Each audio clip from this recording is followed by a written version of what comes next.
and to record it.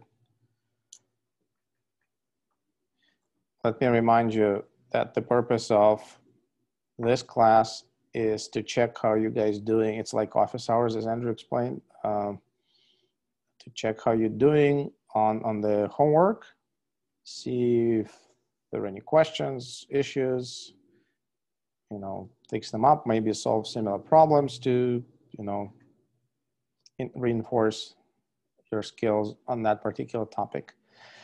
And by next time, like, well, before next class, by like Sunday night, you need to submit the final version of your solution.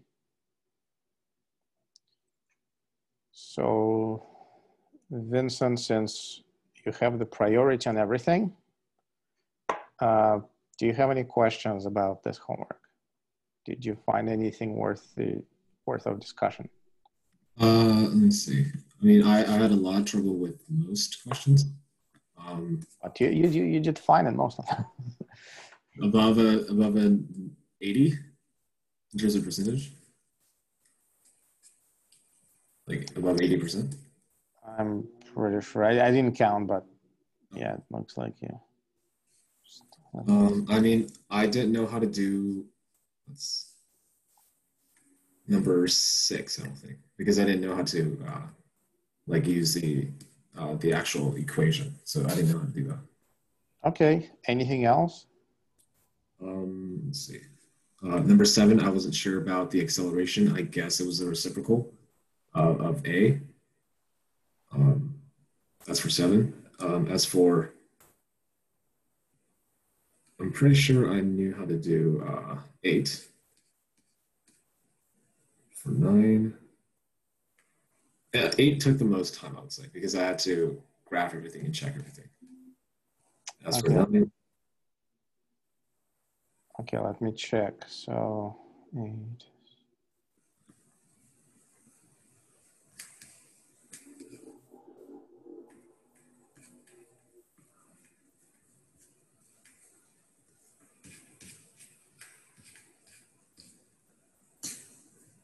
Four was also pretty hard in terms of I had to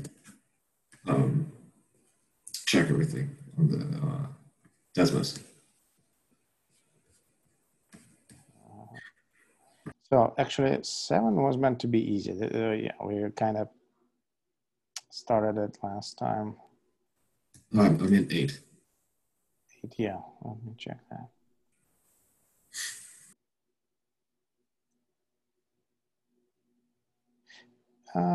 Yeah, I mean, it's close. Yeah, it's all good, yeah.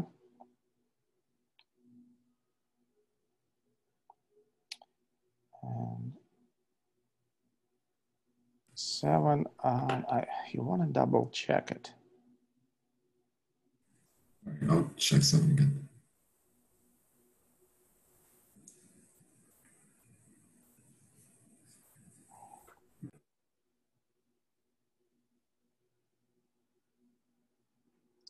Looks like you're on the right track, but you want to double check it.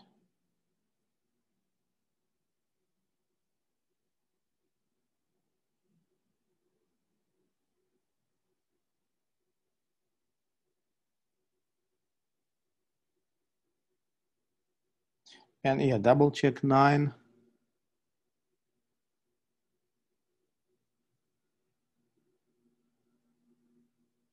Okay, I'll maybe using a different reference frame. In number 9, when you say this, the total displacement of the block, is that with respect to the slab or with respect to the table? I'm pretty sure it was the table. Okay, then I would ask you to double check that as well. Okay.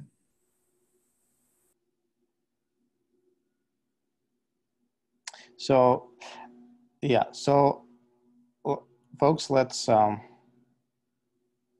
Andrew. So let's do this. So when you submit your like draft of the homework, do you also see that comment box where you can type your comments or questions? or is it just Yeah, me? there is a private comment thing. Awesome. Okay. So why don't you just highlight if you have any issues with a specific question or comment, then I'll just look into that more carefully.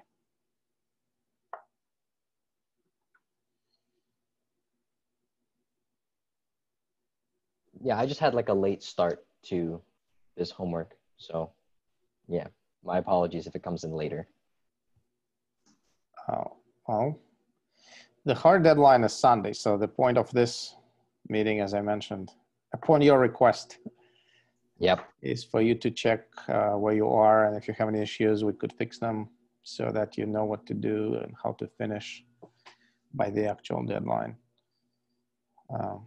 Because yeah, if nobody submits anything, there is really no point doing the meeting. Okay, so I see 6 people, and that's the same 6 people who got to the Google Classroom. Andrew, perhaps you know better. Is anybody else planning to be with us regularly?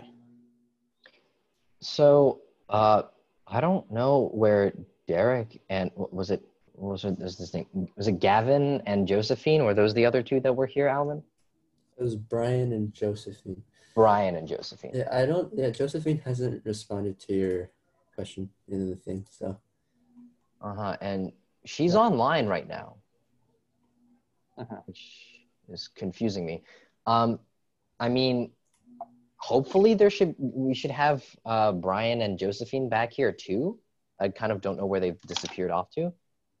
There should also be one other person that I can actually message right now, because Ahmed, he should have been here. Okay.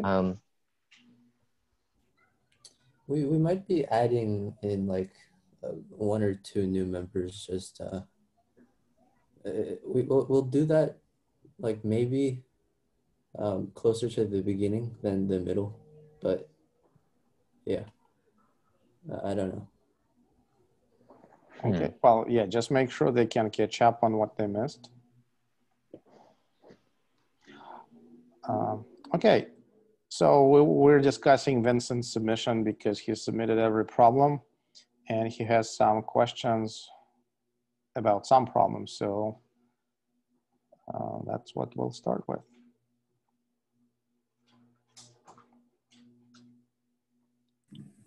So do I just talk about some problems I had trouble with? So you mentioned 6. I think I had trouble with like 5, 6, 7, and 9.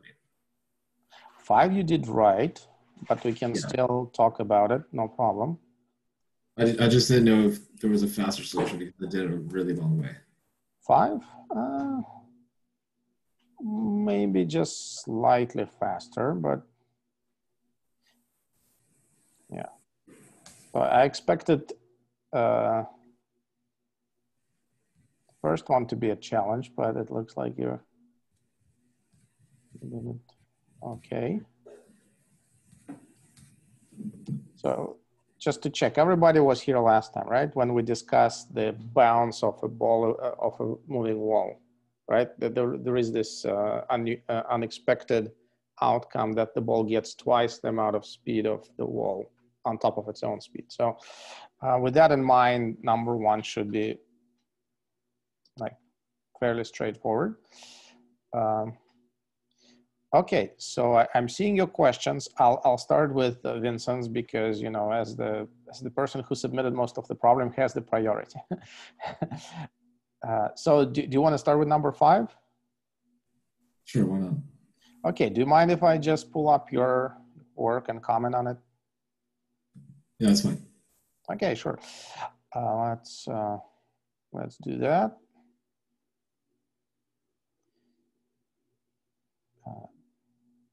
Yeah, so this is number 5. So I would actually start with a graph. And then you see that you can actually, this is my strong recommendations. In problems like this, do the graph first. And that will just tell you what exactly you need to compute, because a lot of things you either won't need to compute as like irrelevant, or a lot of things would just be obvious from the graph itself. Recordings are posted in the stream or somewhere. I'll show you, after we finish this problem, I'll show you where recordings are posted. Okay, so this is pretty much the graph you need. I would not just call it X. First off, it's not an X, it's a time. And second, you want to use a different variable for different things, okay? Because your X in this graph is not the same as X in this graph. Other than that, this is the way to go. So let me just. Yeah, I had a hard time finding out the relationship between like T1, T2, and T3. That's why I did that first, and then I did the graph, because I didn't know it was going to be separated into a ratio of 2 to 1 to 2 before. Okay, just give me a second.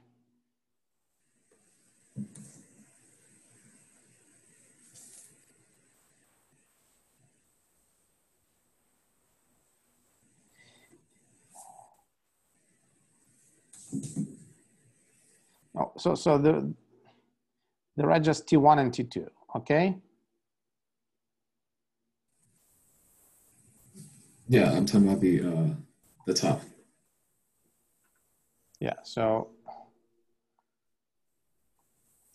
well, maybe I'll just draw it someplace else. So, or maybe I'll just draw on your graph.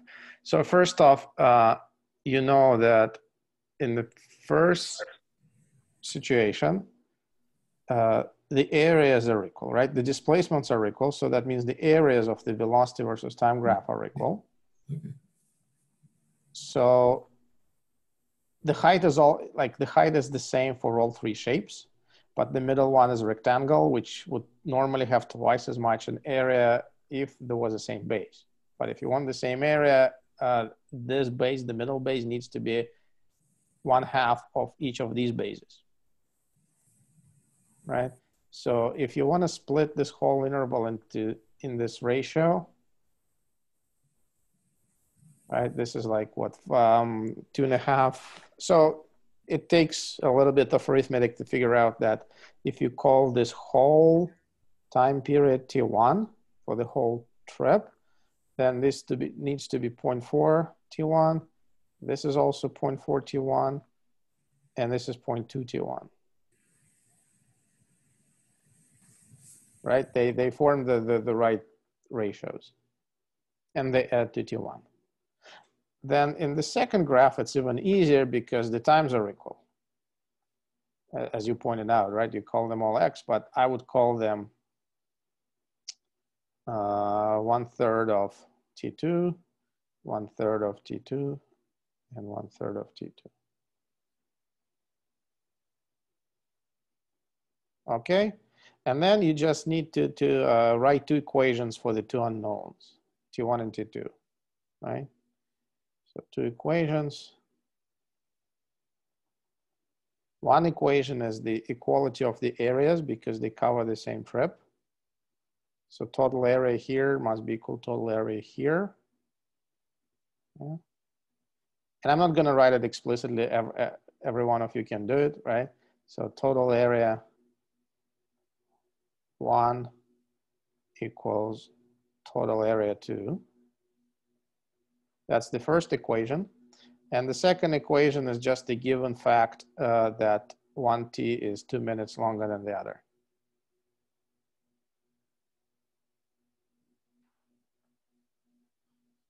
Right?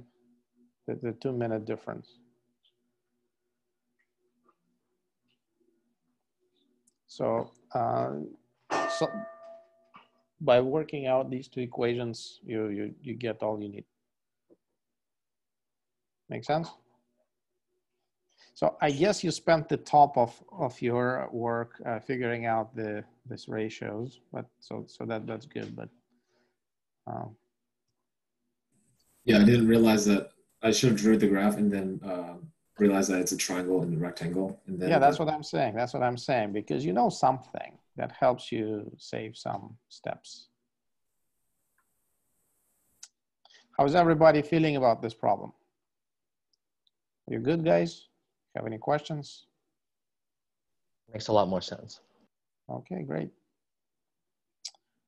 Okay, so the next one was number 6 or number 7?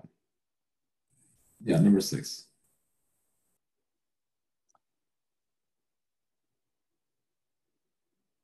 Okay, so again, let me give you some hints. Again, start with a graph.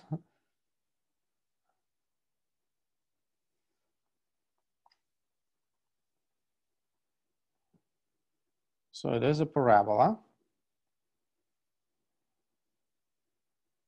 Right. Am I talking about? That's where you were given trajectory, right?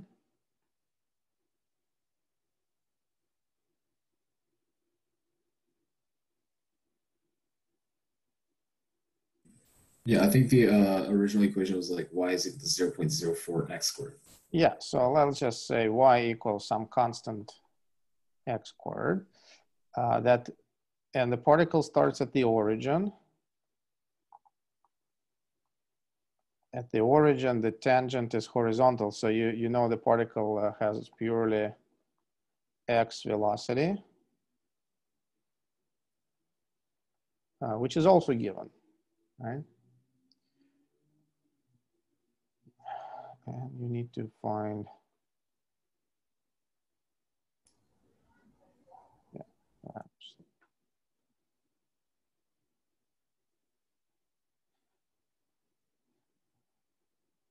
Oh, 2 seconds later, okay. Yeah, so let me put it all here. Given, you know the A, it's a specific number, you know V naught.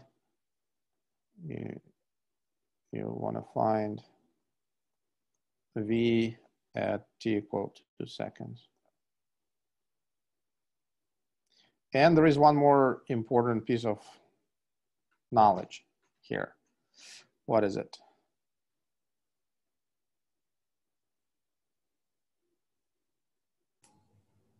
Well, you're not given anything else, but you can find like the force. They actually tell you that the force is constant, right? They Yeah. don't tell you what it is, but they tell you it's constant. So it's an important piece of information for us. Yes, V is equal 10 meters per second initially. I'm not putting that number explicitly. I'm just listing that as it's given. So, and again, so the point of today's class is not to solve the problem for you, because that will defeat the purpose. It is to give a hint if necessary, or just maybe clarify something that's unclear. So first off, constant force, you immediately understand that it implies a constant acceleration, right? And that's really all we need from this piece of knowledge, that it's a motion with constant acceleration in 2D, and the trajectory is a parabola. So, but in essence, it's kind of projectile motion, maybe upside down, right? So in general, if you just know the trajectory and some initial data, you can't really tell much, right? You don't know what's gonna go, like what's gonna be happening with this particle later on. Trajectory is basically like a track for a train, the shape of the track, but it doesn't tell you about the dynamics. Okay? Can you use the general equation for parabolic motion and just Exactly. Well, again, not parabolic. I would even like say projectile, maybe with upside down acceleration. But so this is an important piece of information that tells you that the acceleration is constant, right? So that immediately tells you which direction the acceleration is pointing, right? What is it? Yep, it must point straight up. Okay. And then, yes, Alvin, go ahead, use all the equations you normally use for projectile motion, just upside down projectile motion, and that should do the trick. Okay?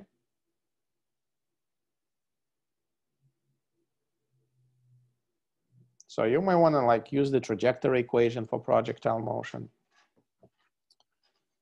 Is everybody familiar with that?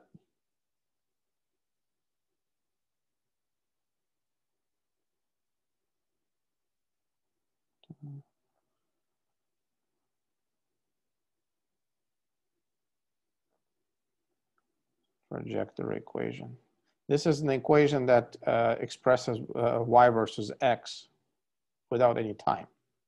It says delta y equals delta x times tan theta minus g delta x squared over 2 v naught squared cos squared theta. Does that ring a bell, folks? So this is it. This is it.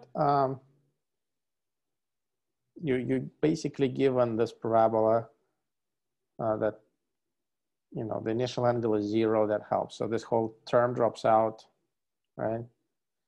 And cosine is just 1 then. Up to this minus sign, this is it, right? So you'll figure it out, okay? Of course, in addition to this equation, you can use the standard equations of motion that contain time. You'll need those because, of course, you're given a time, so you'll need to plug it in somewhere. So do you folks think you're good here? Think you can finish?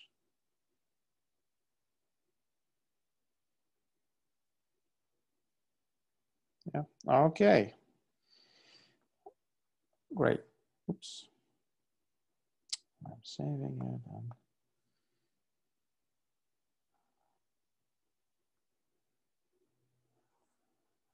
Okay, Vincent, what's next? The next one is 7. Okay. Yeah, this one was meant to be easy. Let me ask, has anybody figured it out? What's the main like idea that allows you to simplify everything dramatically?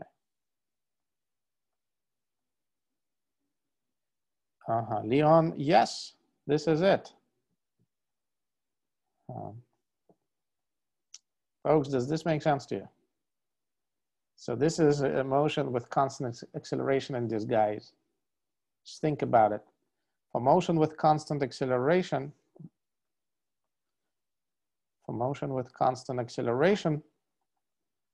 what do you have? You have this v squared formula. V final squared minus v initial squared equals 2a delta x.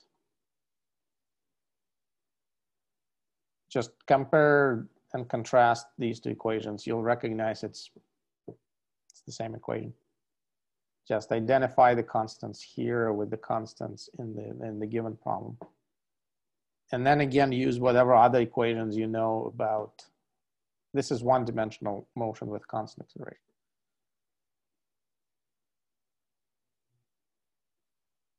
Okay. So Vincent, I'm not exactly sure what went wrong.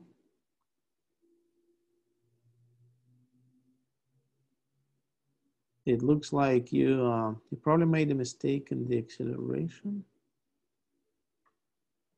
So the answer is not quite this. You're off by a factor, simple factor. But yeah, just double check your acceleration value, and that should do the trick. So it looks like you did recognize that this was motion with constant acceleration. Yeah, this is the main thing. If you don't recognize that, this problem is pretty hard. But once you figure that out, it's not that difficult. Folks, any questions about this problem?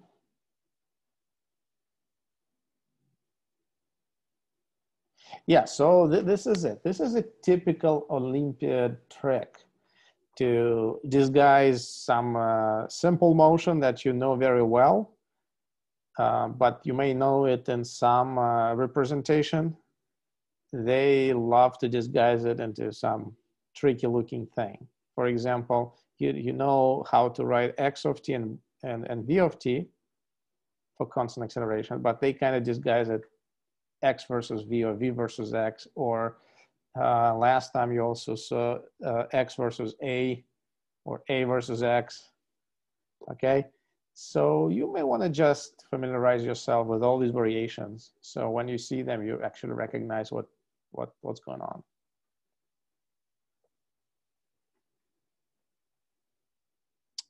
Okay, so Vincent, what's next? Number 9. Number 9. Yeah, number 9 is again not meant to be difficult. Just need to carefully do the bookkeeping and be careful with your reference frames. Okay, so let me bring that up.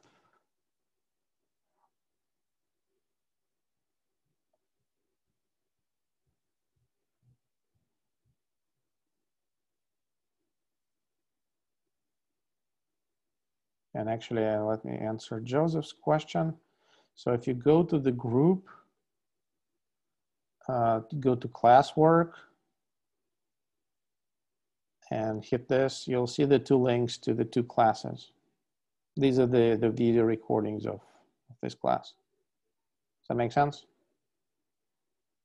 Okay, so and as time goes on, I'll post more stuff in here.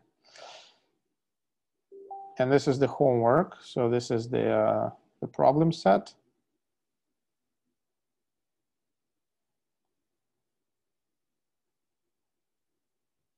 Yeah, so this is number 9.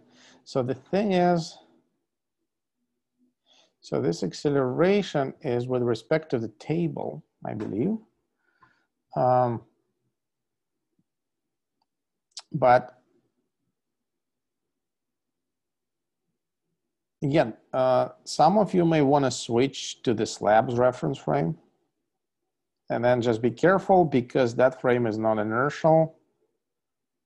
It's accelerating. And as such, you will have to account for forces of inertia. So this is not the way to go for now because we kind of, officially we're not discussing forces of inertia yet.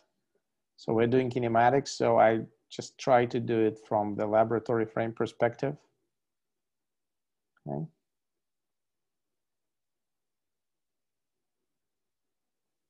So this problem was not meant to be difficult.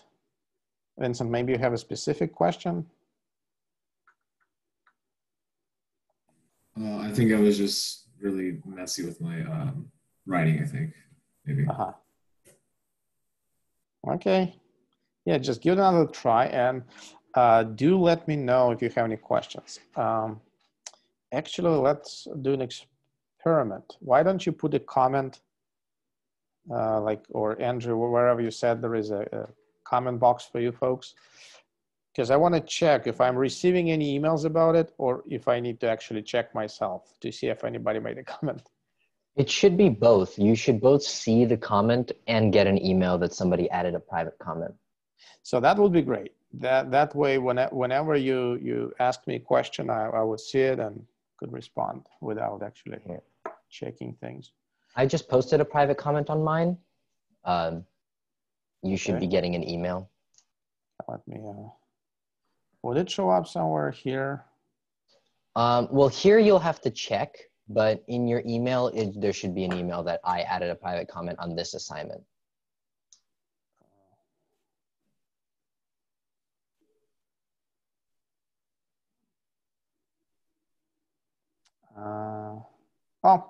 Yeah, I just got it like a minute ago. Okay. Cool. So that works. So folks, yeah, this is the way to go. So if you have additional questions, even after you submitted your work, do use that and I'll get your question. Okay. So Vincent, do you feel we covered all your questions now? Yeah, I think so. Unless I missed another question. I think those are the ones that I missed. Yeah, so 7, I told you, just double check the acceleration. All the other Problems look good to me. So that's good. Everybody take after Vincent. Let him be your role model. It was my bad for sending out the link so late, so that's on me. I'm sorry. You know what else is on you? The emails. And well, the emails are not as critical anymore as long as people join, but the tests. Right. Okay. So I think I announced this during the Einstein meet, right? Did everybody get the memo? Because if I announced it at the wrong meeting, then that's my mistake. So like Vincent, Abjit, Joseph, Leon, you all got the message about the practice 2019 F equals MA, right? Like, yeah? No? I haven't been getting emails. Okay. Well, do the practice 2019 F equals MA A? Did we decide on A or B? A. Just like 75 minutes, test conditions, calculator allowed, and just do it. I will make a submission form where you just put in, do you want just the answers or should I have like should they like upload also their work? Not the work. Remember, this is like a diagnostic thing. Okay. And then if I have some questions, I guess I could ask those. Okay, so actually I can make the form right now. That should take no time at all.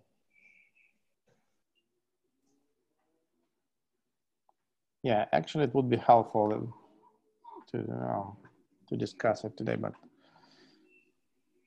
Yeah, so I think we'll be ready with that. If everybody, does everybody have like 75 minutes they can take like tomorrow to do this practice? Like, I guess thumbs up in the chat if yes.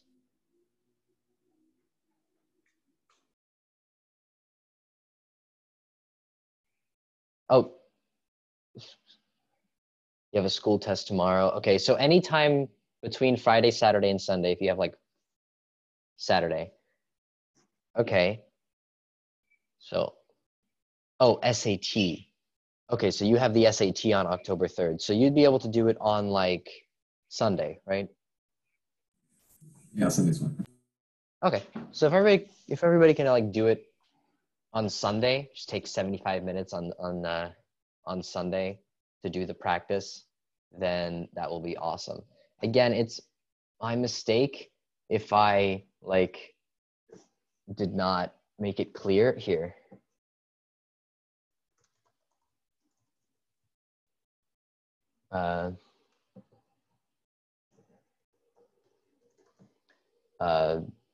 Yeah.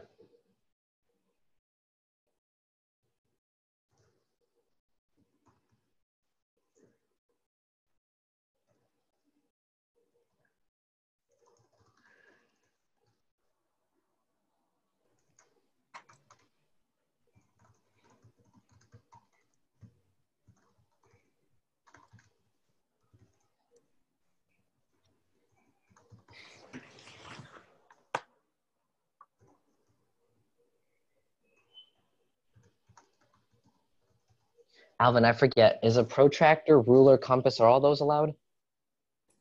Yeah, I think you get everything, like up to a calculator. You're allowed a calculator too. That's as long as it's not QWERTY, right? Yeah. A scientific calculator? Yeah, scientific. Mm-hmm. I think as long as it's not QWERTY. Let me see. Calculator F equals MA.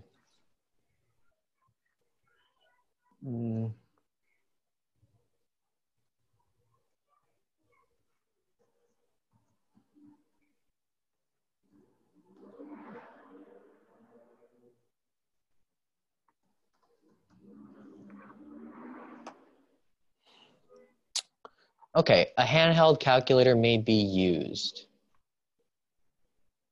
Its memory must be cleared. You may only use the basic functions found on a simple scientific calculator. Yep, okay. So no integrals. Sorry, guys. Okay.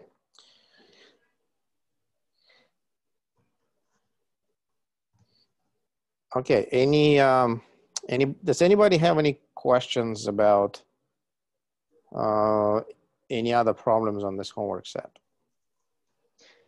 I just had a question, like a conceptual question regarding question 9. Like, what are the benefits to shifting to the reference frame of the block if we know that it's not inertial? Doesn't it make more sense to just work with the friction force and just add that to our diagram? Are there like actual merits? For now, I would say stick with inertial laboratory frame, but in some problems,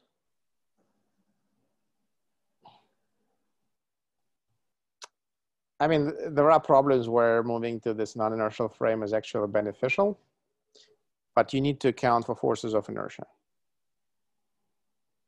So the reason I'm hesitant to give you any specific examples right now is because I want to go logically from topic to topic.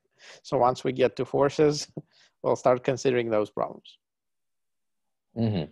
Okay, so this is really in the domain of dynamics, not kinematics. Got it.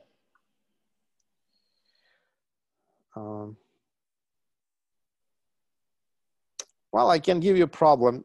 Since most of you know forces, you could try solving it regular methods, but then we can discuss how that can be solved using non-inertial frame. So there's a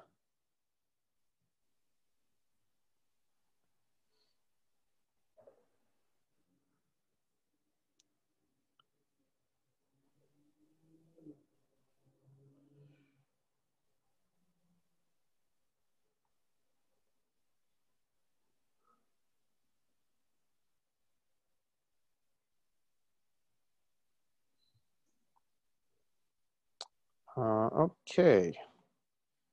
Like in the simplest version of this problem, let's say this is frictionless. The table is frictionless. And the block and the slab have some non-zero friction, which is given. And let's say the masses are given.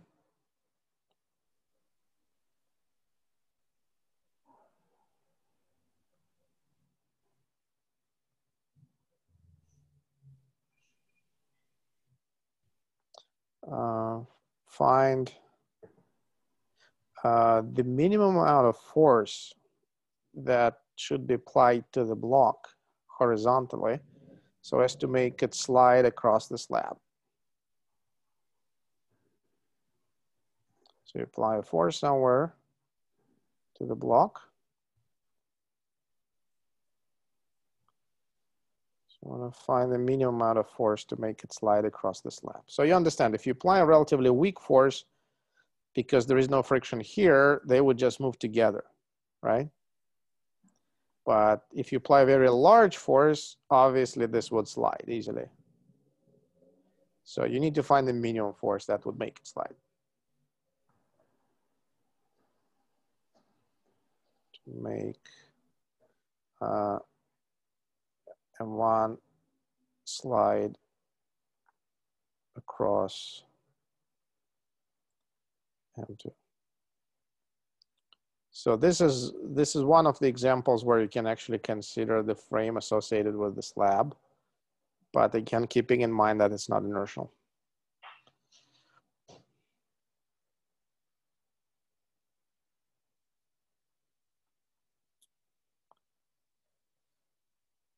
Okay. And you folks remember, you can say whatever I'm writing on the whiteboard or elsewhere at any time.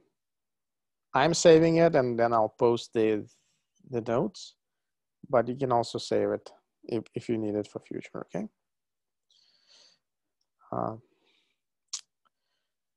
Okay, it looks like everybody is good on this homework, so I expect you to finish and submit by Sunday night. So let's talk about some other interesting problems here.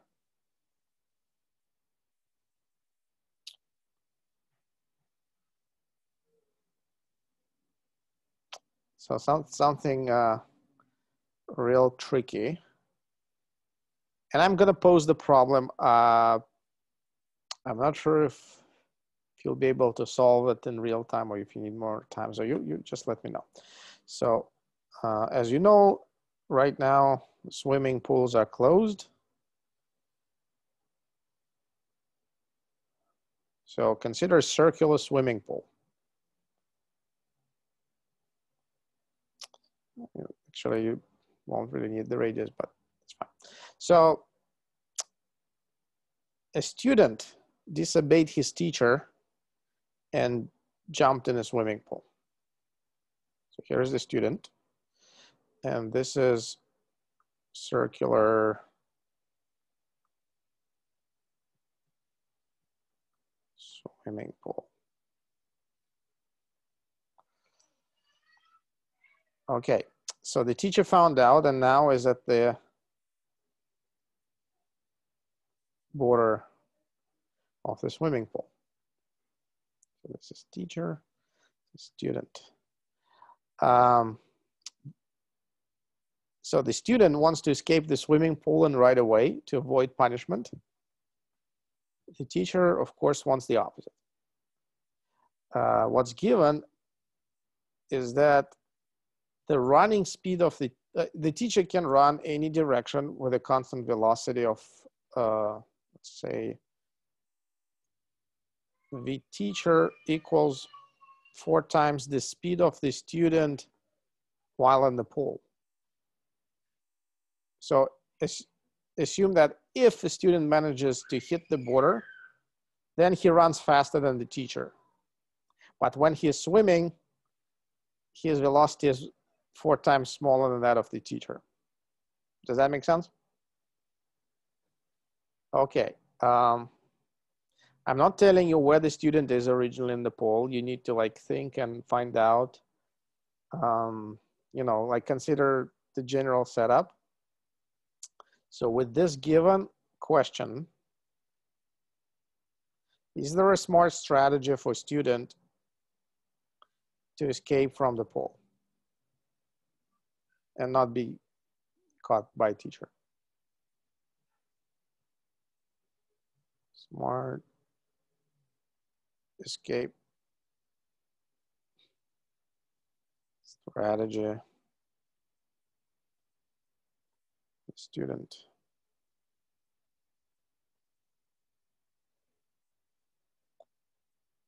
Okay.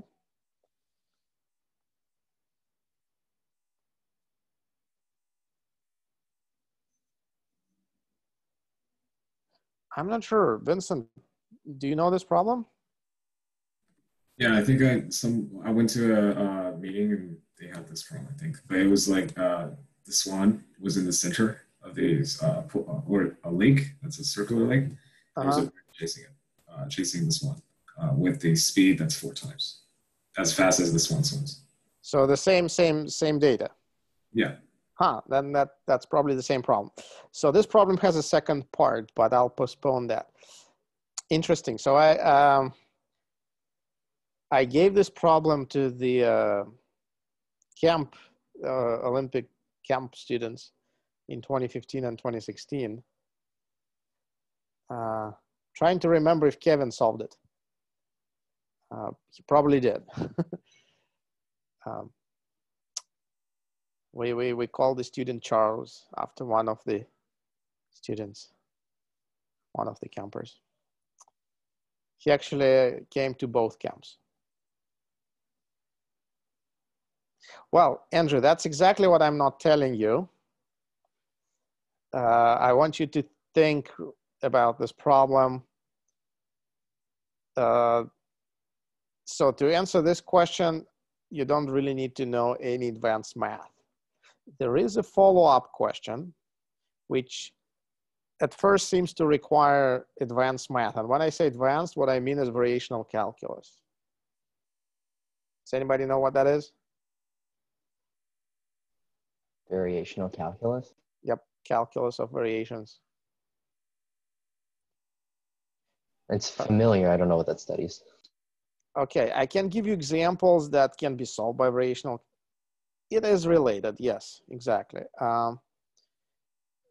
Basically, Lagrangian mechanics is based on variational calculus. But basically, when you use regular derivatives, you can use the regular derivatives to find a minimum or maximum or of a function, right? Find the number or numbers that minimize or maximize the function. Variational calculus does that for functions, trajectories, yes. Optimization of functionals. Everybody knows what a functional is? It's a map that takes a function or trajectory or curve, whatever, and gives it a number. Okay, so in physics, you know, least action principle, or at least you heard the words, right? Least action principle. So you write something inside an integral, action is that functional that you want to minimize. And you need to find the best trajectory, the trajectory that minimizes it. So it's like level up compared to regular derivative calculus. Okay. So the follow-up question here, I'm going to pose it and then we can discuss some other time, because there is a smart way to circumvent all the variational calculus for this specific problem, just by some coincidence, I guess. I don't know. So obviously, if the teacher runs very fast, let's say if his speed is 10 times the swimming speed of the student, then there is no strategy for the student to escape whatsoever, right? No matter what the student does, however, like he wiggles or whatever, teacher is so fast, he will always be able to meet him whenever he tries to escape from the pool, right? And here comes the question. What is the minimum speed ratio, the borderline, right? Such that if teacher's speed is less than that, student has a strategy to escape. And if the teacher is faster than that, student doesn't have a strategy to escape. So that seems to require variational calculus, but it actually doesn't. No, Andrew. That's cheating. Dang it. Yeah, so Vincent, if you know this problem, then you may want to think about this one, the letter one. So I think I've also heard of this. oh, you also know that one? Yeah, and I don't know about like the minimum multiplier, but I think I know the method for getting away with 4. Okay, yeah, well, disclaimer, spoiler. Yes, with this ratio, there is a strategy for the student to escape. Okay, so the minimum ratio is greater than 4.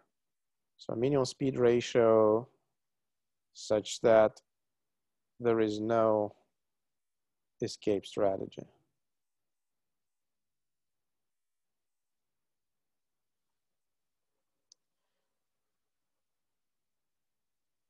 So that answer is actually a transcendental number.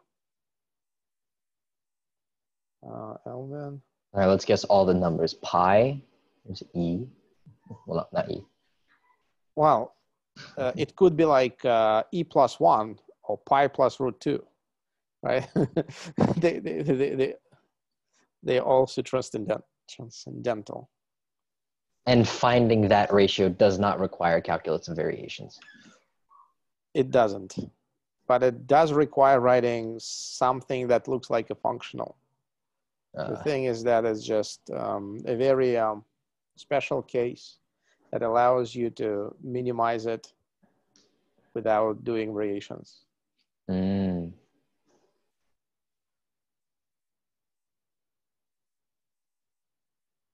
So Elvin, I'm not sure if I'm getting your question. But so like, is the strategy determined on the edge of the circle? Because like, I want to say I've heard of it, but I'm not sure if I have. And no, so for student needs to get to the edge at a place where the teacher isn't. no, I know. I'm saying like where the strategy happens. inside the swimming pool. Yeah, but like, is the main part of it like where the student does something weird on the edge and then the teacher can't catch that, or am I Not really. Not really. Or does it more depend on the motion of the student inside, like near the middle? Yeah. Inside the pool. Yeah. All right. Again, this problem. So here is the funny story, folks. So I gave this problem, in 2015, right, to the campers, and quite a few of them figured out the strategy. And once you figure out the strategy, the math is really very quick to find the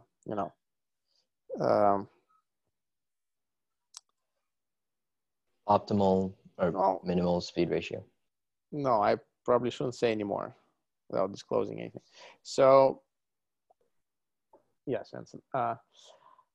Vincent knows what I'm trying to say, but let me pause here. So, and then I gave the same problem. So I went to conference like a few days later. I went to conference on quantum gravity and gave it to grad students and postdocs. People with PhDs in quantum gravity who had a pretty solid math background. None of them could figure it out within like the couple hours that we were at that meeting. And the next day, one of them referred that he sent that problem to another postdoc somewhere else, and in the morning, and at the end of the day, he said, "Oh, I still don't know how to do it. Thank you for ruining my day." So it's not, this problem is really not about math background. This problem is about physics intuition. Okay. I just have a clarification. Oh, sorry. Yeah, I just had a clarification question. So can we assume that the teacher and the student are always moving, or like can they stop? They can stop. It just doesn't make sense to stop. Okay. And also, if they move, they teacher may turn move. around. Teacher may turn around and assume that happens instantly. Teacher always runs with the speed, but he may run clockwise or counterclockwise. And the student always swims with that speed. He doesn't have to accelerate to that speed. Again, it doesn't make sense for a student to swim any slower, right? Fair enough. It doesn't Fair help. enough. So, okay.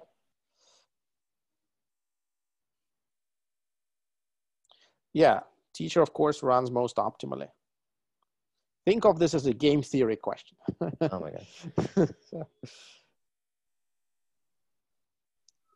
Again, teacher is the very simple system here. There are two options, clockwise or counterclockwise. Student, of course, has much more freedom, but he's slower.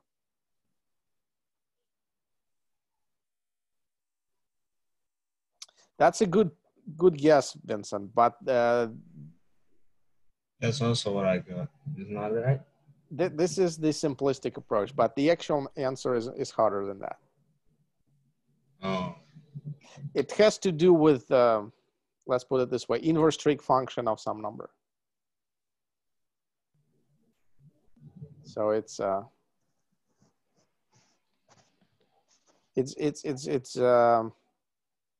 greater than that, I believe.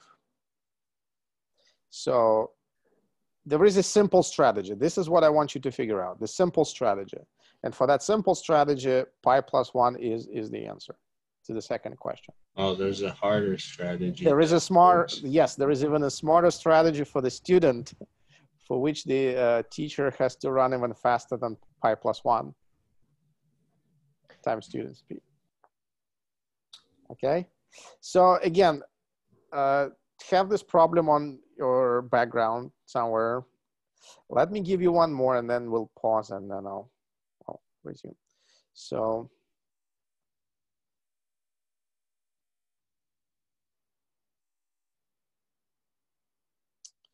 another chase problem. I suspect that Vincent or somebody else may know this as well, but let me try still. The way I know this problem is as a fox and rabbit problem. So fox chasing a rabbit. And there are different modifications of this problem. I'll start with the simpler one. So imagine a rabbit running down the road with a constant velocity v. And there is a fox hiding in the bushes somewhere on the side of the road.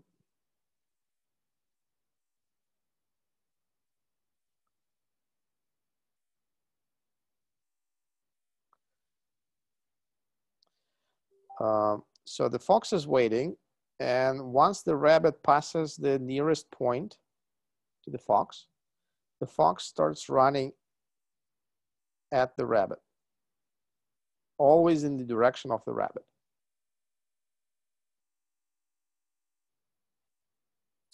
Let's say this original distance is d, the distance from the fox to the rabbit. Andrew, you've seen this one? Okay. Then I'll challenge you with some other problem of this type. So what's given in this modification of the problem is that the absolute value of the fox's speed is the same as that of the rabbit's speed. So let's just, okay, put a thumb up if you know this problem. Just Andrew? Okay, good. So Vincent, you haven't seen it. No, I haven't seen this one. Okay, you'll have fun. So the rabbit passes the fox and the fox starts running. So the first moment the fox is running straight up. But then of course, as the rabbit passes this point, the fox starts turning. Okay. So let's imagine the first question here is pretty easy to answer. What's going to happen? What will you see happening after a sufficiently long time? The direction of the fox's movement asymptotes towards the road. Yes. So after a long time, you can assume that the fox is actually also on the road. So here is the rabbit. Please excuse me, I won't draw it again. So this is rabbit, this is fox. The rabbit is running at velocity v, the fox is running at same velocity v really. So that means the fox will never catch the rabbit. So they'll just keep running one after the other at a constant distance. Let's call it d final. So the question is to find this d final.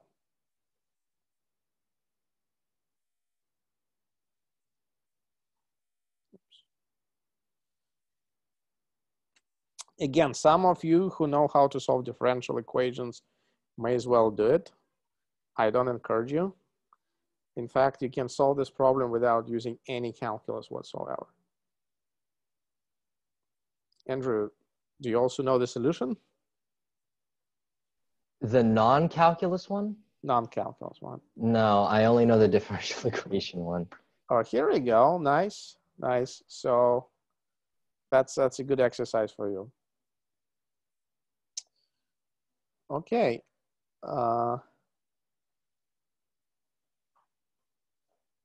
Let's pause here, for I don't know, 10 minutes, and then we'll continue. I'll challenge you some more. And if you come up with some suggestions over these 10 minutes, that would be great. If not, that's fine too.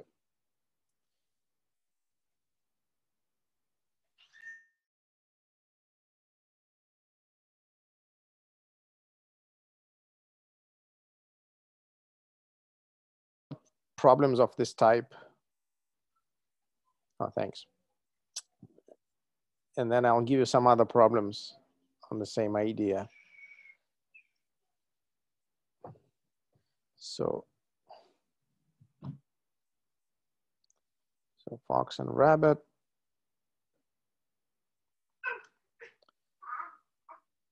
General idea.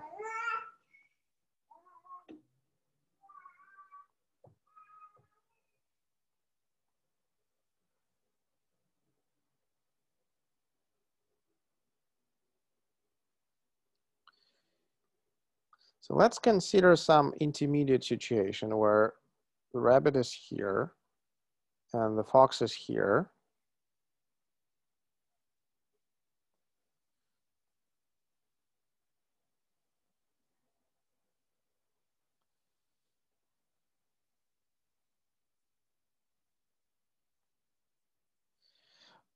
So we know the rabbit is running this way and the fox is running this way. So here is the thing. The main trick is to choose a special coordinate frame. Let's say this is the x-axis. This is not unusual, but let's call this z-axis. This diagonal axis that constantly rotates, but instantaneously it coincides with the direction of fox's velocity. Well, then let's call this angle theta. Okay, also constantly changes. In fact, theta ranges from, well, should probably not put it this way. Theta ranges or changes from 90 degrees initially to 0 degrees at the end. Okay, so what I want to do is introduce two distances. So first, distance number 1, the actual distance between the two, and distance number 2 is the x distance, the x separation between fox and rabbit. So this I'm going to call capital X, and this I'm going to call capital Z. Okay? And I want to see how they change over time, the rate of change of X and rate of change of Z. Okay? I can put it as a derivative, but I really can just put delta X over delta T and pretend I don't really use calculus, which I really don't need. Okay? But since you know calculus, it's probably more comfortable for you to write derivatives. So let's understand what's happening. Rabbit runs to increase the X. Fox runs to decrease the X, right? So we have plus V, but minus the X component of U, right? So which is minus U cosine theta. Does that make sense? Now, similarly, I want to write dz dt. So again, the fox runs to decrease z, the rabbit runs to increase z. But now they kind of swap because v goes with the cos. So plus v cos theta minus u, yeah, minus u. Okay? Let's call it equation 1. Let's call it equation 2. So what do we know now? We know that u equals v. So that means in these two equations, this is u, or everything is v, okay? That means, do you see anything interesting yet? Are there negatives of each other? Exactly. So if we are to add these two equations, what do we get? We get d dt of x plus z equal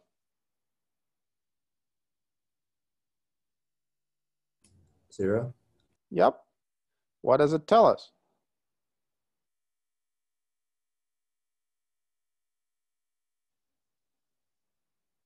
It means x plus z stays the same.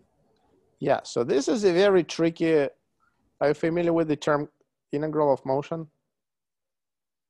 If not, we'll just call it constant of motion. That means this is a tricky combo that, like, not very intuitive to consider, in the first place, but it turns out that this is actually constant. How does it help, folks?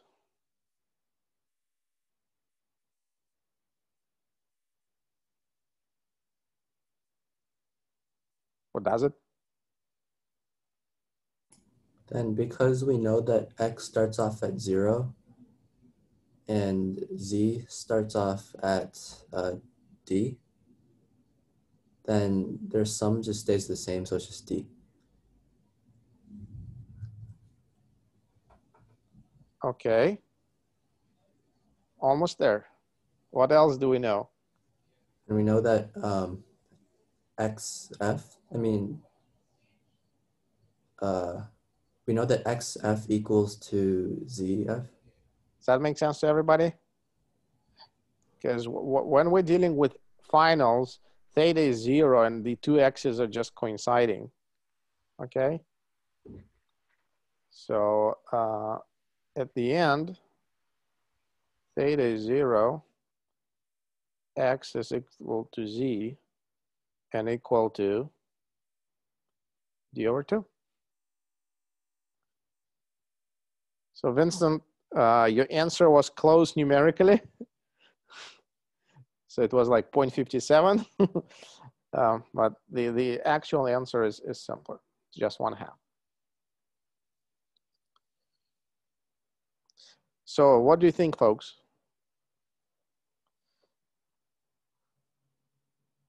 Andrew? Yep. Do you like this method? This method is much cleaner than the calculus one. I expected this one to be much less clean than the calculus one, but this is nicer. Calculus is fairly clean, as just for differential equation one. We can discuss it some other time.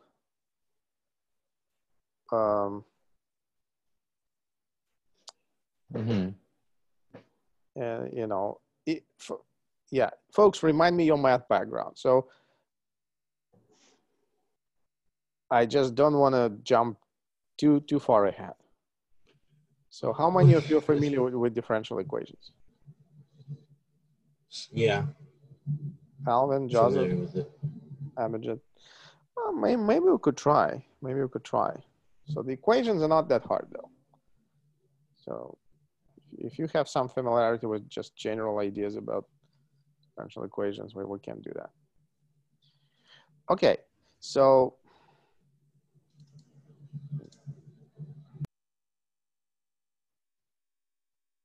okay, great question, Leon. So let me pose it as a homework question. Actually, I'm going to give you a few follow-up questions. So generalizations of this problem.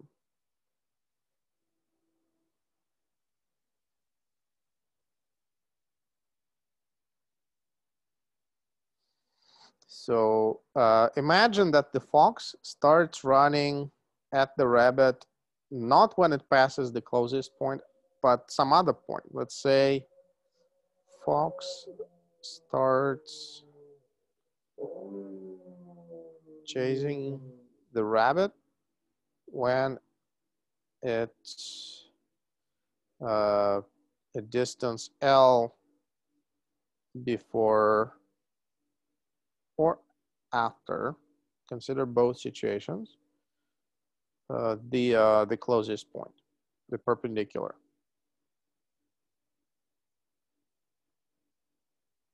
Everything else is the same. So now it's clear that the fox has to run faster than the rabbit to catch it.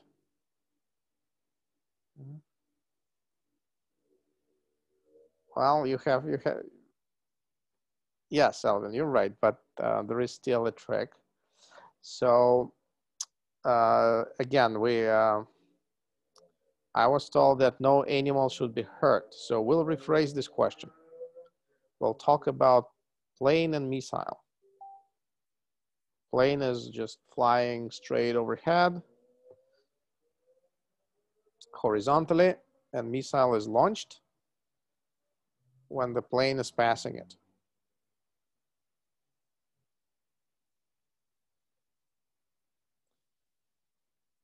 So plane is flying with velocity v. The missile is launched with velocity u, and u is greater than v. So it will hit the plane.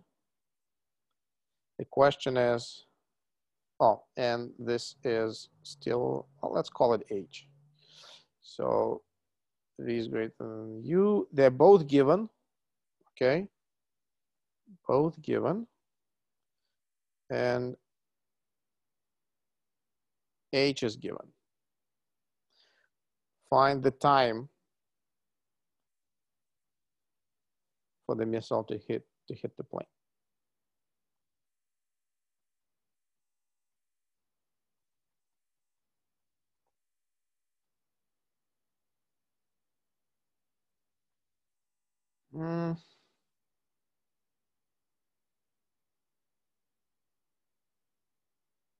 You know, most of people care more about animals.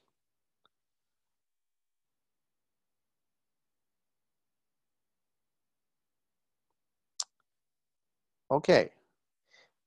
So let me tell you when this approach is oh,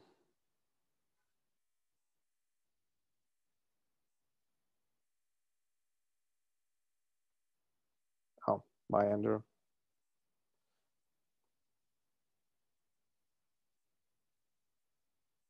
Yeah, maybe we can talk about schedule so that we'll maximize the present. Okay, anyhow, so let me tell you. Actually, you know what? Let me give you one more problem, which seems like illegal to us right now because we don't officially know the forces. But let me give it to you. And if you don't know what to do with it for now, just don't try it. But feel free to try it, of course.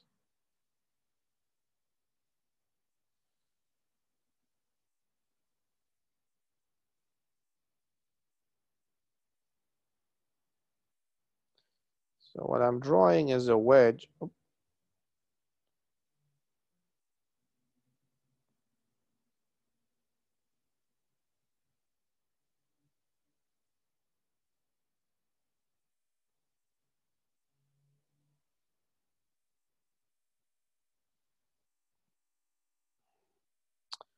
With friction. And there is a puck on the wedge with coefficient of friction mu, and the angle is theta such that mu equals tangent theta. This is given.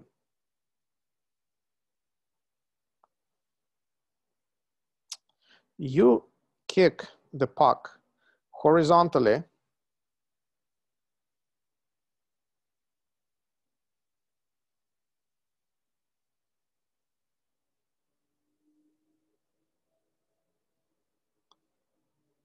with a given velocity.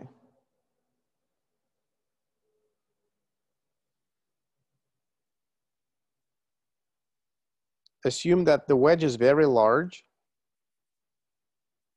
So describe what happens after a long time and find whatever seems interesting to find at the end. Okay? So let me pose this as a question. What happens after a long time?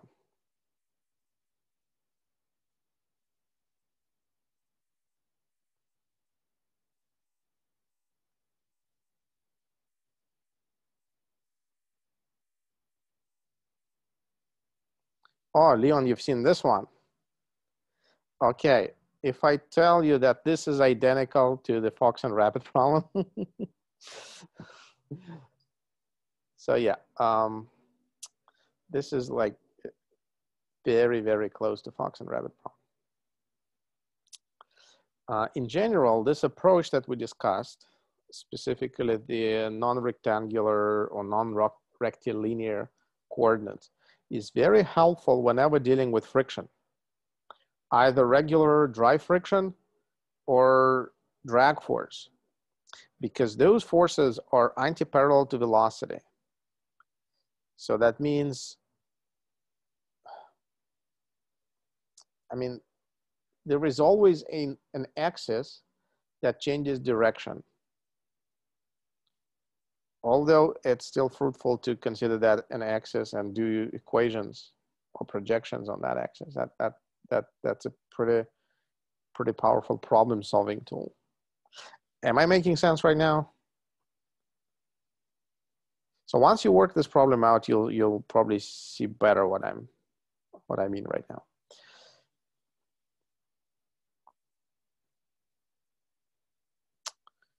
Okay.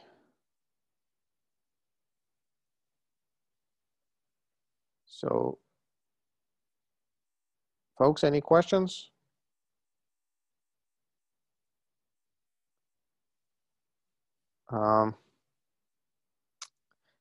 If you wish, I can explain how to work this out using differential equations. We still have about half an hour left. Let me just pull something up.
Yeah, there are some additional modifications, but I'll ask them later. So for now, just focus on those two questions. For the number 2, you actually need to have differential equations, right? No. So like I said, there is still a trick.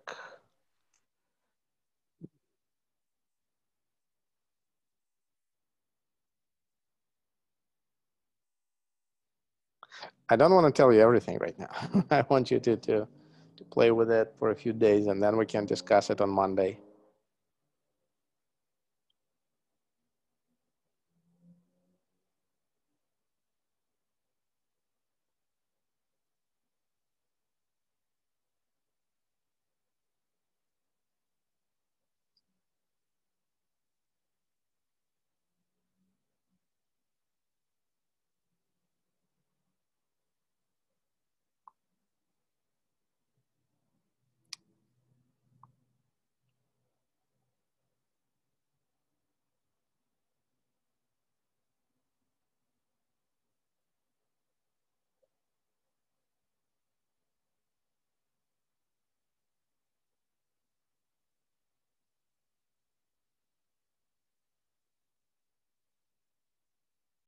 Okay. Yeah,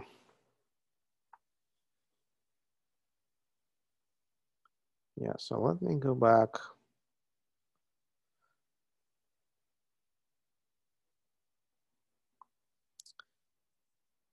To this setup.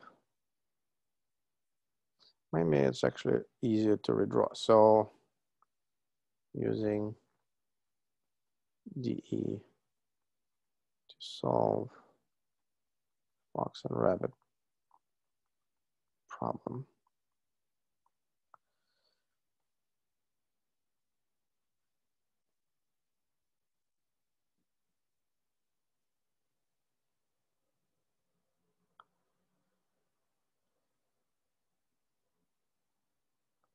So here is the rabbit, the fox. at some time t, and then you give it an extra time dt, the rabbit will be here, okay, and the fox will be here, and then the new direction is this. So let me label everything. So this distance is u times dt. This distance is v times dt.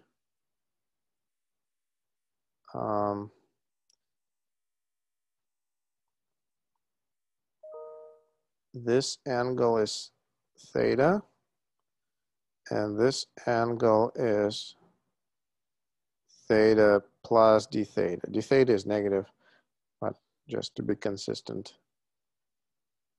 And now you just start writing the relationship between all these guys. So the first one we actually already have. Remember, this is the z-axis, the new z-axis. This is x-axis. So you can write that dz dt equals, so rabbit increases it with the cos, so it's v cos theta minus u, which you can rewrite as v cos theta minus 1. Okay? And then you need to write the equation for theta.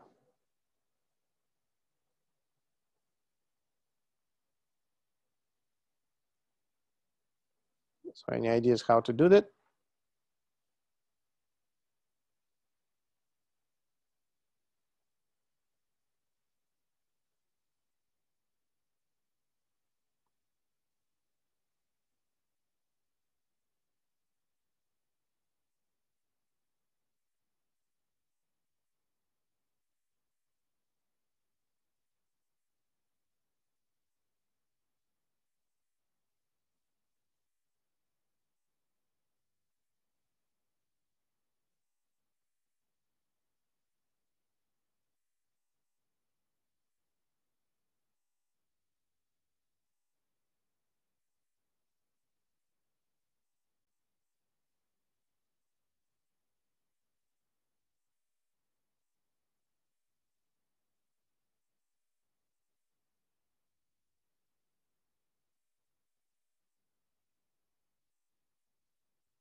Like, can you like mark angles in the triangle, maybe?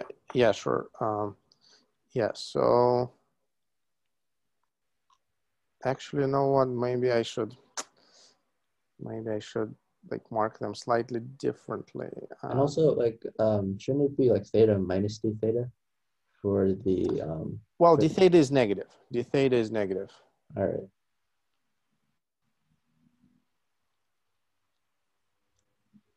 So then, yeah, the small angle there is just negative d theta. Yep.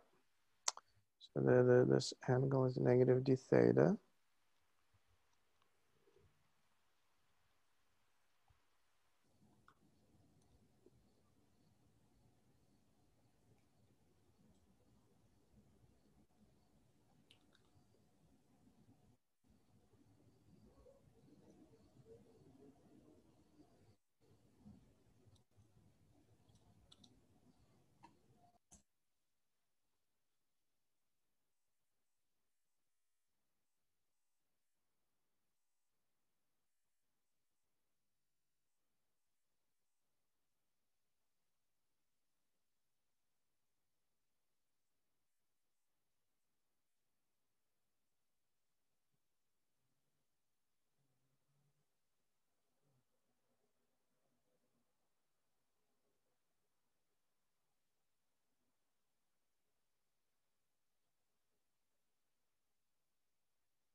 What about it?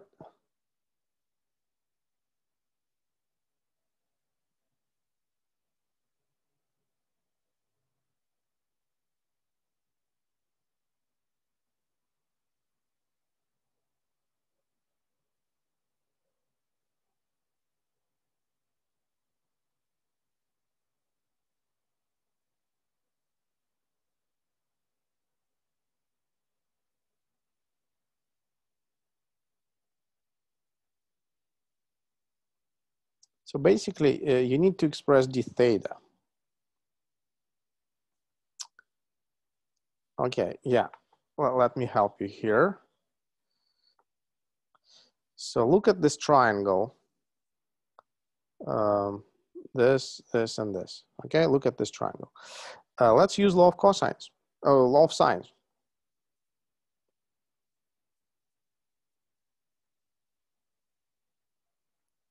So if we take this side, divide by this sine of this angle, we get, I don't know, this side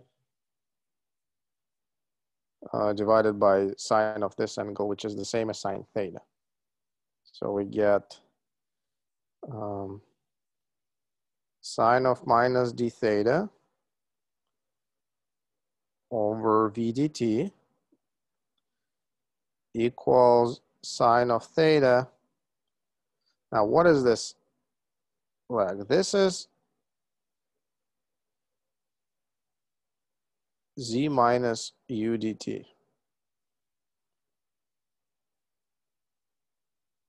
Actually, no, I should stand corrected here.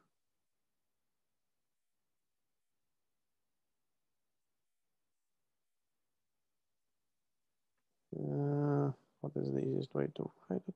Probably just z plus d.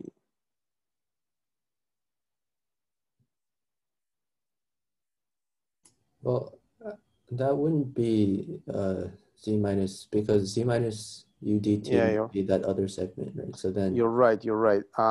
Like, can we find that segment with the law of cosines maybe? Because we know the angle and we know the two sides. Yes, we could. I'm just trying to do things simpler. Just give me a sec.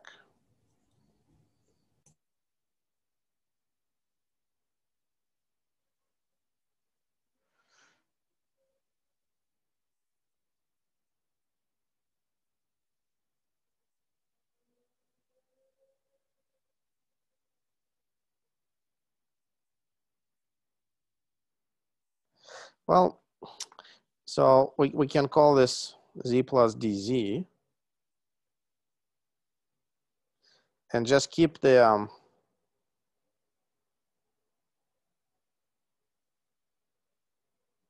let's see if it works out. Z d theta. Yeah. Does this make sense, folks? If it does, then the rest is kind of straightforward. So this side is z plus dz, right? The new z. Okay? But then if you just cross multiply this, you get z plus dz. Hope that doesn't make you dizzy.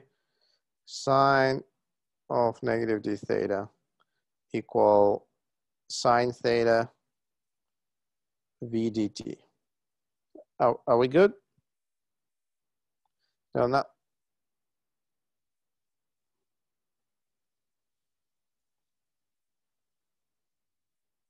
Exactly, Leon. That's the whole point. So we know the angle is small, so we can replace it with just minus d theta as long as we keep theta in radians. And then we can actually neglect this contribution because it gives us a second order term. And it's not gonna matter when we like do the differentials. Is that idea clear? Happens in physics all the time. Because you want to write the time derivative. Time derivative is a limit of d theta dt, and this will just go to 0 in the limit because this is the dominant part and this is smaller part. Okay, So let me just rewrite it in a clean way. Z d theta equals negative sine theta v dt. There is probably an easy way to get this expression. But again, convince yourself that this is correct. Then from here, you can get d theta dt. D theta dt equals minus sine theta v over z. Okay?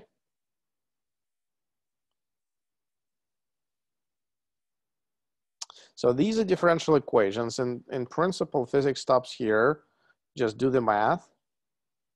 And whatever your knowledge is about solving differential equations. So first off, it's a system of two differential equations. They're coupled, right?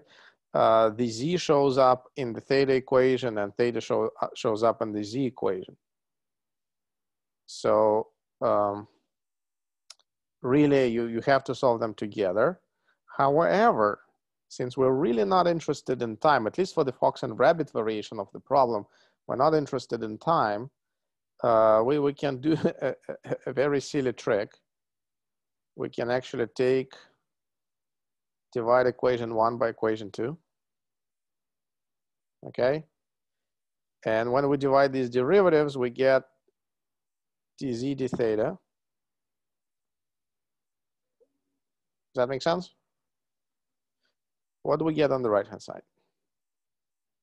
We get v cos theta minus 1 minus sine theta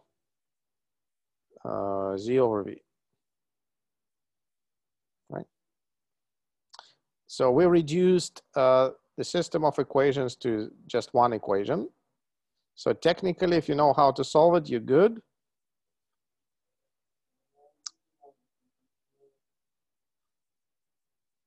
And notice how this equation can be solved by a method called separation of variables.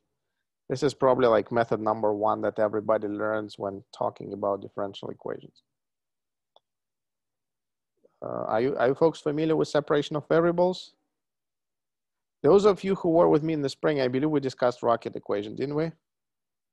Yeah, this is also done by separation of variables. The idea is that to rearrange the terms in the equation in a way that you have left-hand side dependent only on one variable and right-hand side dependent only on the other variable. And the two variables here are z and theta. So it's clear that you can actually divide everything by z and like divide everything by z and multiply by d theta. Then you will get dz over z equal, oh, v cancels, doesn't it? Yeah, v cancels. So you get negative cos theta plus 1 over sine theta d theta. Okay? Now technically you could just integrate both sides. 1 over z, the other one over theta, and that will give you some kind of answer, right? General solution to that differential equation. But you may probably be hesitant about integrating 1 over sine theta. So there is a nice trick for this particular combo. So let me put it somewhere on the side. Over here. So this actually not simplifies, it actually can be rewritten as sine theta divided by 1 minus cos theta. Look at it and tell me if it makes sense at all.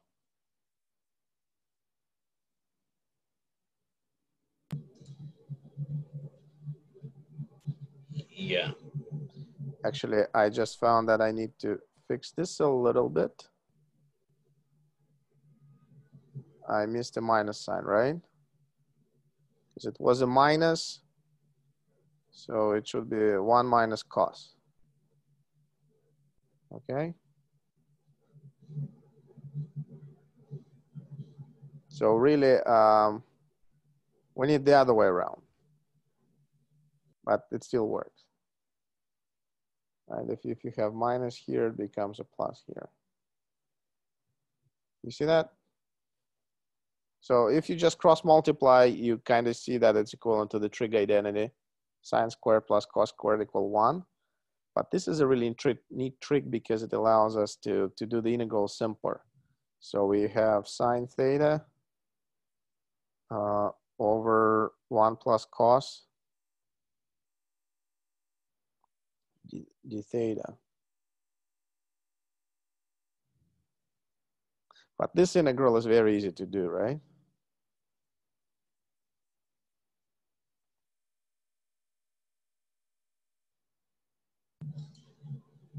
U equals cosine theta. What's that? Do you just do U sub?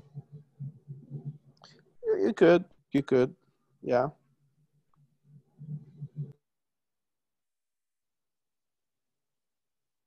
So what does it give us?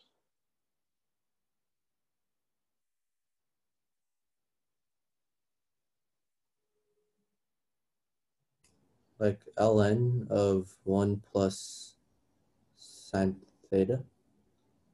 Okay, so on the left-hand side, we get ln of z. 1 plus cosine.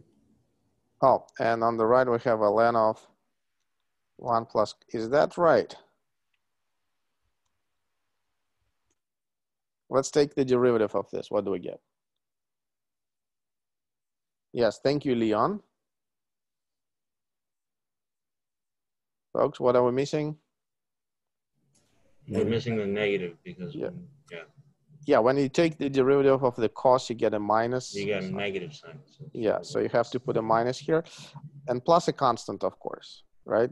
Let's not forget about the constant. It's actually very important here, especially when you're dealing with logs, because as you know, constant can be absorbed as a factor inside the log. So let's box this. This is almost it. We just need to carefully work with this answer. Let me just copy it on the next page. So we got ln of z equal minus ln of 1 plus cos theta. I don't really need to worry about absolute value because it's actually never negative, plus a constant. So how do we fix this constant? What do we do?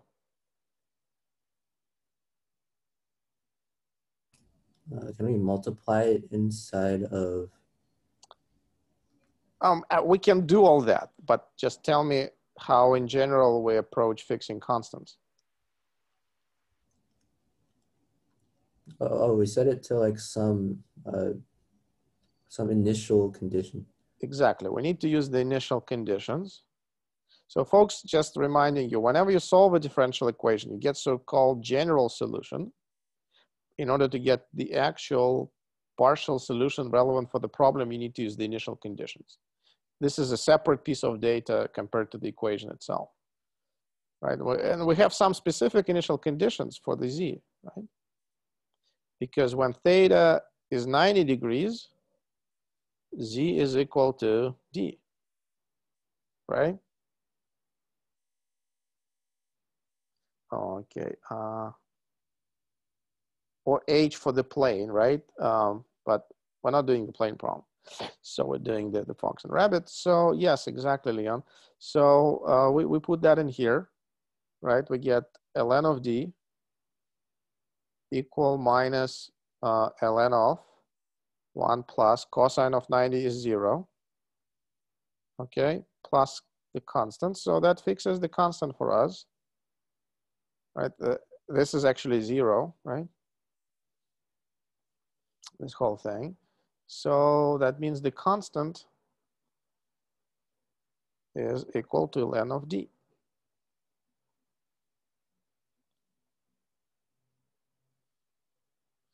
Too many letters, I agree. That's life. Okay, so now this goes back in here. And you see we can move this log to the left-hand side and combine with the z, right? We know that ln of z minus ln of d is actually ln of z over d.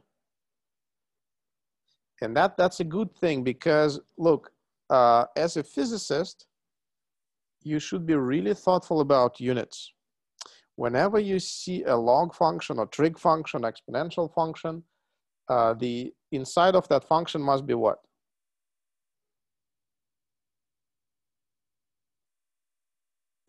Positive. Well, that's fine.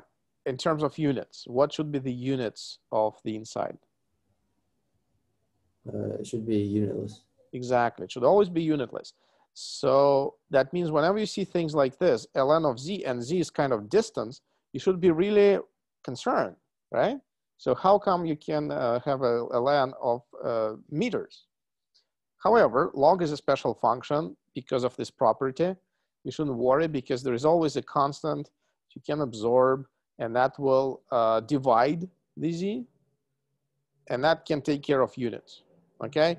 Because now we've combined this ln z with the ln of d, and we got z over d. This is unitless. So just have that in mind. That helps you keep control on your differential equation. Okay, and then of course this is equal to minus ln of 1 plus cos theta. So now it's really easy to finish it off, right? So you just basically, how does the minus work with the logarithm? This is the same as ln of what?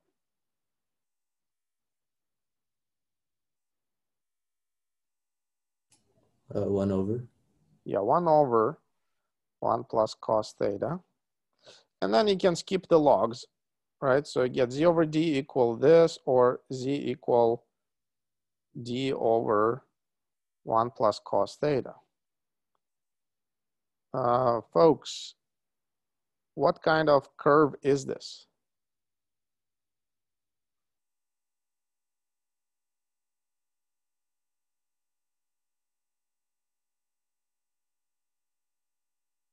You don't recognize it, do you? Oh, let me check the chat. Leon, yes, bingo. This is parabola in polar coordinates. Quick question, put a thumb up if you're familiar with polar coordinates and clap if you don't. Like use those reaction buttons. So Vincent and Alvin, you're familiar with polar coordinates and everybody else doesn't? Did they get that right?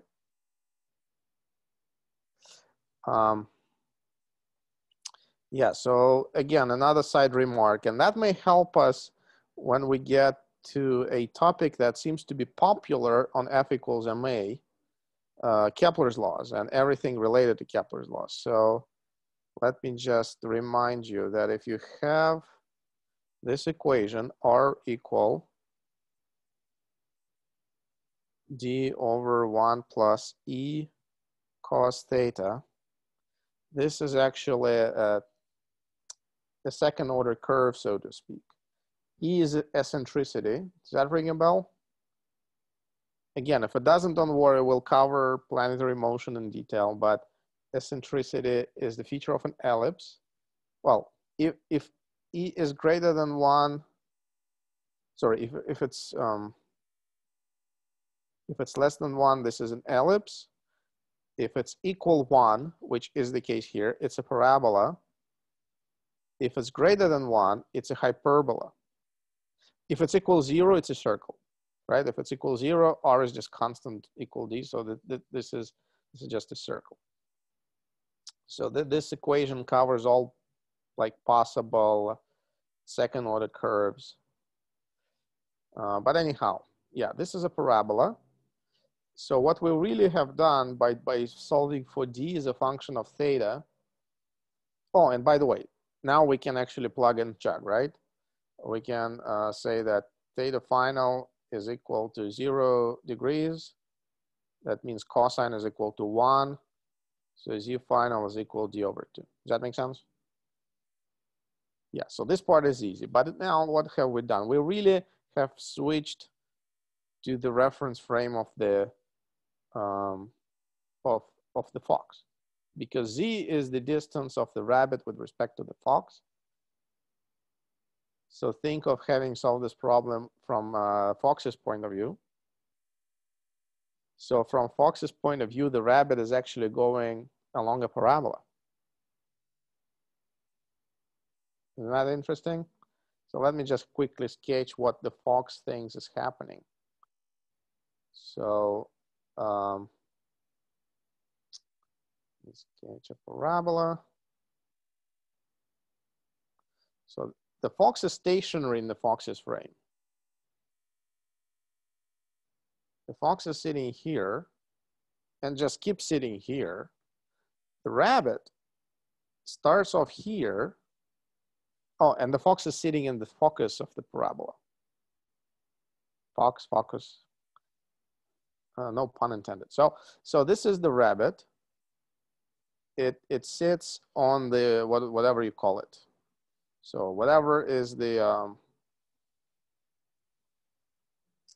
line parallel to directrix passing through the focus. And then the rabbit goes to the top of the parabola. And as you may know, this distance is exactly twice as much as the focal distance. Does anybody know that fact about parabolas? It's Yes. easy. Yeah, okay, nice. Because if you think of like the regular parabola in the standard orientation, then that's kind of easy to see. So think about this, and get this parabola, and the focus is somewhere here. If this is y equals x squared, then where is the focus?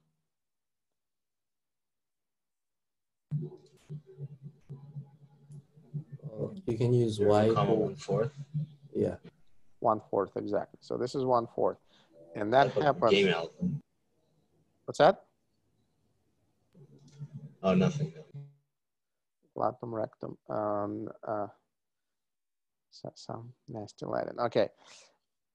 So that happens at x equal 1 or plus or minus 1/2, right? So this is 1/2 and this is 1/4. So exactly half the distance. Okay. So I wonder what Andrew had in mind when he said he knew how to do it the hard way. So yeah, the rabbit is running along a parabola with respect to the fox. But like I said, you don't really need to know anything of this if you just use this nice trick. Okay. Any questions?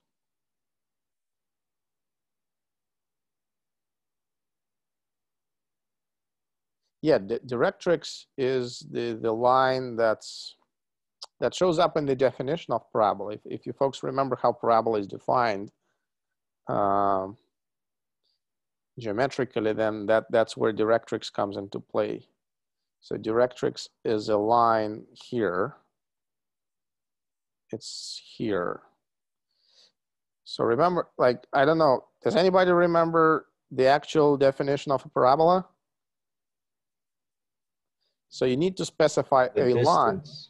Yeah, it's about distance. Yeah, so you need to specify a line and a point called the focus of the parabola. So the line is called directrix.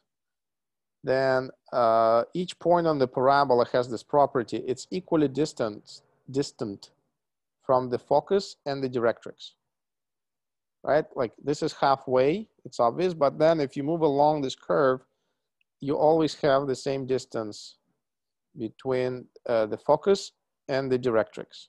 So in particular, this distance is the same as this distance. Again, I may have been sloppy drawing it, but the actual parabola would have that property.